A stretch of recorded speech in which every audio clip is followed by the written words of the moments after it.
Brisbane has a fascinating history, and I've covered much of it in my YouTube videos. But have you ever wondered, gee, I'd like to go on a history walkabout too? Well, now you can. I'm offering personalised walking tours around our amazing city so that you too can discover its history and heritage, with me as your guide. And there's lots of topics to choose from. Convict Brisbane, old pubs, World War II, churches, and they are amazing, the stories behind the city's most iconic buildings, and Brisbane's lost history. And this is how it works. Now, I like to keep things simple. A tour costs $200 and can include up to 4 people. Here are the steps.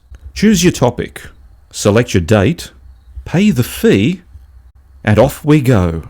And no matter the topic, it's one standard fee. If it's just you wanting to do the tour, that's cool. We get to hang out and have a nice informative walk. If, however, you want to bring some friends along, well, that's cool too. In fact, the more people you bring, the cheaper it becomes for everyone. Each walking tour is 90 minutes long, and if you're very lucky, we might just have a beer at the end. And if there's anything else you need to know, just ask. I like romantic walks on the beach at sunset, drives in the country, a glass of wine by an open fire, and I enjoy putting slinkies on escalators. So, if you're willing to be seen with me in public, please email me at the address below and we'll get the history tour sorted. Thanks very much. Hope to hear from you soon.